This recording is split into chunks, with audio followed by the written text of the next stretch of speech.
Well, first, just want to say thank you to the crowd. Obviously, to have a fourth sellout in a row, and I knew it was going to be a little bit late arrival, a little chilly, 11 o'clock game. So, but I looked up in the middle of that first quarter and saw a atmosphere that our guys are getting used to playing in front of, and I think our guys really took that to heart this week. I challenged them about let's do what we got to do to have a home field advantage, and thought they really did a good job of prepping. Offense, defense, special teams. This team presented some unique challenges in what they do.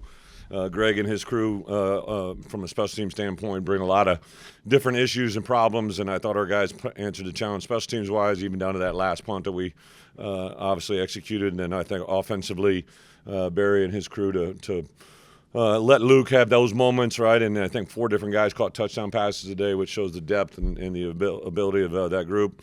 Hudson Clement is a guy. I know Thursday we were sitting in a staff meeting and Stepp made reference that he thought he might have had his best week of practice, and I think that showed up out there today. I grabbed him and Ashton Hollins before the game today and said, hey, I'd really enjoyed watching him practice this week, and it kind of played out. And then defensively, I give a lot of credit to Aaron and our defensive staff and our players, right, to answer the bell.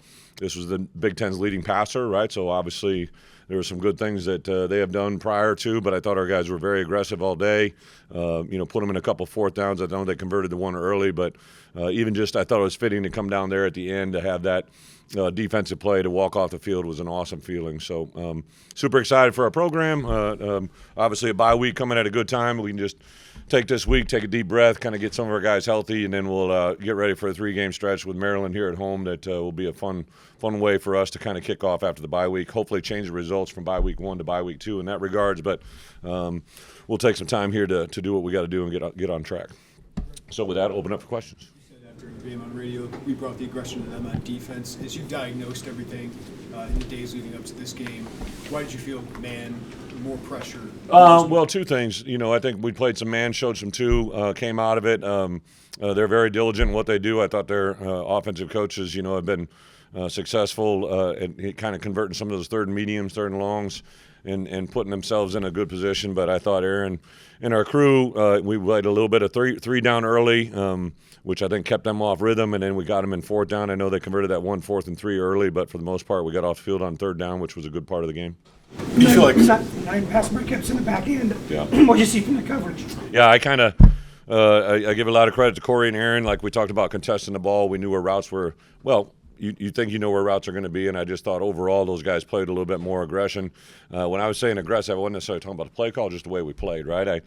On Friday nights, I kind of usually have a plan during the course of the week. Like I'll show them games that are similar. So they played at Purdue, they played at Minnesota, right?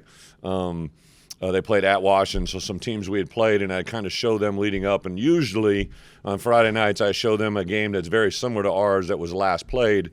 But I showed them the USC game, right? And I showed them because I know that USC is a good football team.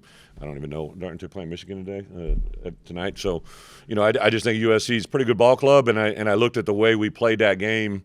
I know it was a walk-off field goal, but we left 2 touchdowns on the field on the 2-yard line, 3-yard line.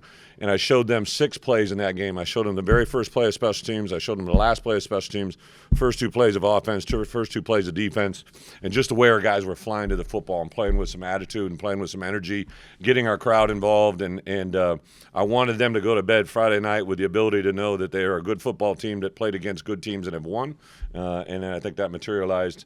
Obviously, Rutgers, give them a lot of credit, but I wanted our guys this game today to be about Illinois, and I thought they did that. Maybe beyond those 2 plays you mentioned against USC, what's made this offense effective in the red zone? I mean, 4 for 4. Our offense? Yeah, I think, 2 things, right? Like Luke, I don't know if he scored running today, but he was very effective with his feet, right? And when you have a quarterback that does that, it limits some of the things you can do defensively, right? And I think that plays into it. And then bottom line, when you protect the passer and throw the ball accurately, I thought there was a good play design. Hank out in the flat on that one. Obviously, the very first touchdown pass, Barry, that was 100% Barry. Barry knew right to go to that call immediately. When Barry speaks and speaks with that volume and that intensity, we usually have really good results. So when I hear that on the headset, it makes me smile because I know good things are coming. You talked about building this thing consistently. Back-to-back ball games here for the first time in more than a decade. What does that mean? I know you. I honestly, I promise you, I knew this was going to be win number 6, but I hadn't thought of it in that context. I just wanted to win because I thought a 6-3 team going into where we're at down the stretch and where everything is. And I saw Duke beat Clemson today, right? So you start thinking about all the things that can happen with rankings. Obviously, I know we're a 6-3 team, but I'd put us as good as any 6-3 team out there. It doesn't do us a lot of good, but I'm just telling you, I like this football team. Have one of the hardest rated schedules we've played to this point, and obviously can't change the math, right? But we're a 6-3 team that I think got better today, and that's all I cared about, right? I know a lot of people get worried about where things are at or what they're doing. I knew going into postseason 2 years in a row would be a really big deal, so now we can kind of plan that way. But listen, I want to take advantage of this bye week. My coaches will be in the whole week, so I'll be out on the road recruiting. We only have a couple number of days we can go out, but I'm very specific where I'm going and what we're doing in recruiting. My staff will stay here, do some self-scout on ourselves Monday, Tuesday. We'll get a little bit of a jump on Maryland. Obviously, but we also want to, start looking at those other two opponents during this bye week. So I just can't be – I couldn't be more excited about where we're at, what we're doing. I promise you, to see that crowd out there today, the game kind of laid on and where we're on a little bit, so the crowd wasn't quite there at the end, but I really want to do something at the end. So hopefully next week or the next home game against Maryland, we could do something to thank them. Barry had said on Monday he wanted to get Luke involved in the run game, coming out of Washington and having success doing that. Just you said what happens to the defense when he gets involved in the run game, but for him, for Luke specifically, do you feel like it gets him in a run game? Luke's got good juice, man. I met with we meet like I've knew you guys talk about Wednesday and Friday, and I just could hear it in his voice on Friday about what he thought we could do. Looked at our game a year ago, and I'm telling you, Luke Altmaier's made a lot of good plays in his career here.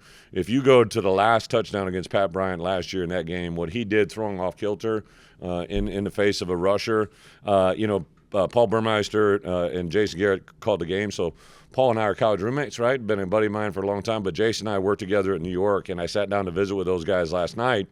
And one of the things Jason said to me, he's like, Brett, he goes, your quarterback, right, is incredibly – and, here's a guy that coached in the league for a long time, played in the league. I told the OC from Rutgers, I think our two quarterbacks are two of the most underrated guys in our conference. I thought both of them kind of do a lot of really good things for the team. Both are 3-year starters. But Luke, when he's playing at a high level and we can do things that are in rhythm and on time, like we played all different kinds of paces today. We jumped into a pace there when things faltered after that interception, which kind of flipped the game in our favor. And then at the end of the half, I wanted to score twice, right? I wanted to – when we won the toss, I knew we got a chance for a double dip, so that was a really, really big deal for us. So, when our team plays with the demeanor and the attitude that they're capable of playing with, we're a really good football team. You haven't voted on Dylan Rosiak, Leon Lowry? Yeah, Dylan, I think we'll see. Obviously, got a little bit of time to recover. We knew he wasn't going to play this week, but we do think if he's got a good week this week, good week next week, and then he probably will be able to play in that 3-game stretch. And then Leon Lowry was right on the cusp being able to play, but obviously didn't get out there. So Leon, I do think, will be back with us, and he'll probably even practice next week. Luke Ford had a little soft tissue injury. He played in the first half, but then it got tight on him at halftime, so we had to pull him out. But I think that's really about it. How, if at all, defensively did you involve yourself this week, and was it different than anything you had done? No, I kind of, depending on the opponent, depending on what I see, I know everybody wants to write about it, but no, I do think I empowered and told those guys that I believed in them, right? And said it in the media to you guys, right? I think a lot of people listen, when things aren't going right, it's really easy to have a lot of blame and have everybody kind of have their own opinions, right? I think that's when you truly want to empower people. You guys have heard me talk about it. I think the greatest thing you can do to a player is when you empower them, right, to know that you believe in them. Well, I think coaches need that same thing too, right? And I know we got really good defensive coaches. I think they needed to feel what they were doing wasn't good, but on the same side, all they got to do is flip the script, and they did that today. What did you see from your DBs? You said they contested routes better. What did you see from I think prepared-wise, right? We're 8 games into this, my friend. So now we're 9 games behind us. The more you are aware before the snap, the faster you can play after the snap. And I thought our guys, I made a very big point to our guys about it's not what you know before, right, on Thursday and Friday and how you can answer a test. It's what you do on game day. We can't stop the play and say, hey, it's a 3rd and 6, we're going to stick route. We're going to have a 3rd and 11, we expect them to have a deep in-breaking route, right? You have to have those things in mind, in plays, on the field without a coach in your ear. And I thought our guys, it looked like they were playing with much, much better awareness. And then we got our hands on some balls at the line of scrimmage, too. I think there was 2 tip balls. And obviously those things happen by getting your hands up, but you have to have awareness that ball's coming out.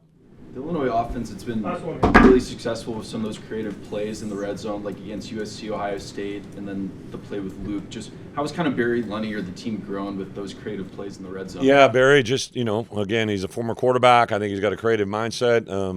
I think the staff in general, I thought we really did a good job today on some quattros where we knew on second down that he had 3 downs there, which allowed you to play a certain way. And then down in the red zone, I think there was 2 times down there in the red zone where we had first downs inside the 10-yard line, and I told Barry, hey, you got 4 downs here, so they're not playing 3 downs to kick a field goal. They knew they're playing with a 4-down deck, which I think also helps, how you play or how you attack. But again, just a good group of guys that are working together well. It's a really fun group to be around, and excited to get in this bye week. Sometimes during the bye week, when you could take a breath, you actually get better by just kind of learning a little bit more about yourself. Like we'll want to learn a lot about Maryland and obviously. Wisconsin and Northwestern down the stretch, but it's more important that we know ourselves better than anybody else. Thank you, guys. Thank you.